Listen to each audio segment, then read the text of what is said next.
आज की ताजा खबरों की इस अपडेट में बात करेंगे देश भर की तमाम बड़ी और काम की खबरों के साथ ही सरकार की ओर से आज लिए गए कुछ महत्वपूर्ण फैसलों जारी किए गए कुछ नए नियमों की।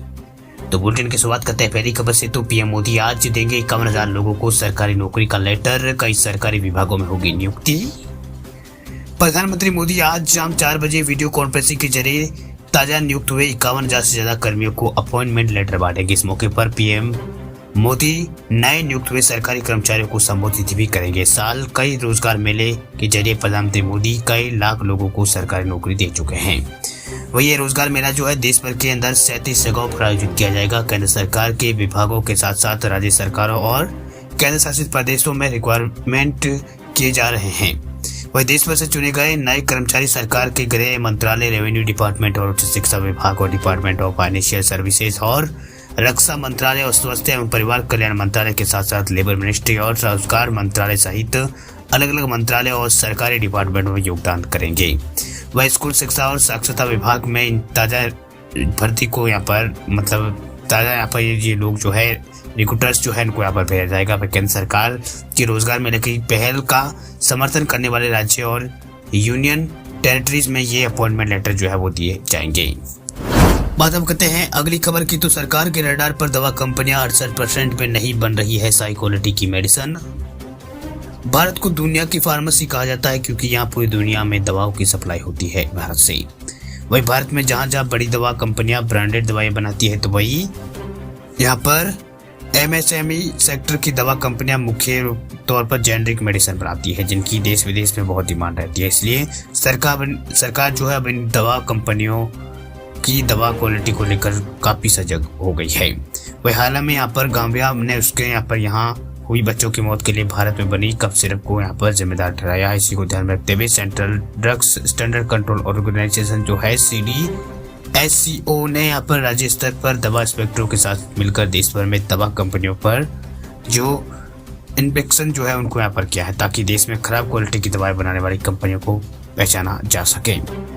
वही टी की खबर के मुताबिक इस अभियान के दौरान माइक्रो, स्मॉल और मीडियम सेक्टर की जितनी भी जो कंपनियां जो है उसमें करीब 68% कंपनियों की दवाएं जो है स्टैंडर्ड क्वालिटी में नहीं पाई गई है। ये यहाँ पर पिछले साल दिसंबर से यहाँ पर चालू था। सूत्रों की जानकारी के अनुसार इन सभी एमएसएमई कंपनियों में 30% कंपनियों को काम बंद करने के आदेश जारी कर दिए गए हैं।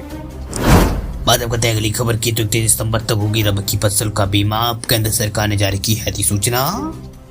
प्रधानमंत्री फसल बीमा योजना के अंतर्गत केंद्र सरकार द्वारा रबी 2023-24 की फसलों के बीमे के लिए अधिसूचना जो है जारी कर दी गई है। किसान अपनी बोई गई फसलों का 31 दिसंबर 2023 तक अपना बीमा जो है करवा सकते हैं। वह फसल बीमा योजना के तहत लोन लेने वाले किसानों को फसल बीमा से बाहर होने के लिए 24 दिसंबर 2023 और बीमा फसल में परिवर्तन की सूचना के लिए 29 दिसंबर 2023 तक अपने संबंधित बैंक शाखा में आवेदन देना होगा। तो प्रधानमंत्री फसल बीमा योजना को लेकर एक बड़ी यहाँ पर एक खबर निकल के सामने आ रही है कि अभी सरकार की ओर से थोड़ी राहत जो है किसानों को जरूर यहाँ पर दी गई है। बात हम करते हैं अगली खबर की। तो केंद्रीय कर्मचारियों के लिए अच्छी खबर देखिए, नए साल में कर्मचारियों का महंगाई भत्ता बढ़कर हो जाएगा 50%। नए साल में सरकारी कर्मचारियों को सरकार जो है खास तोहफा दे सकती है। सर इस बार उम्मीद है कि 50% महंगाई भत्ते को लेकर जल्दी यहाँ पर घोषणा सरकार कर सकती है।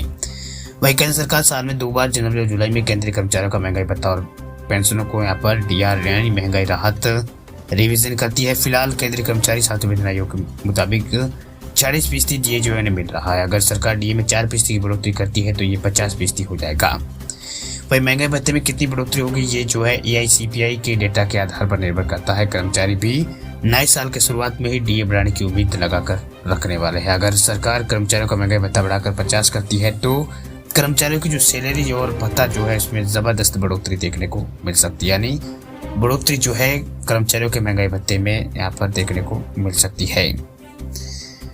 वही केंद्र सरकार कर्मचारियों का महंगाई भत्ता साल में 2 बार बढ़ाती है। अभी कर्मचारियों को 40% की दर से महंगाई भत्ता मिल रहा है। अगर सरकार जनवरी से 4% बढ़ाती है तो यानी जो महंगाई भत्ता अगर बढ़ाती है तो ये अब 50% हो जाएगा। अगर सरकार ऐसा फैसला करती है तो कर्मचारियों का वेतन न्यूनतम जो है सीधे 9,000 रुपये की बढ़ोतरी इसमें देखने को मिलेगी। वह महंगाई भत्ते का नियम जो है साल 2016 में जब सरकार ने 7वें वेतन आयोग को लागू किया था, उसी वक्त महंगाई भत्ता शून्य कर दिया था।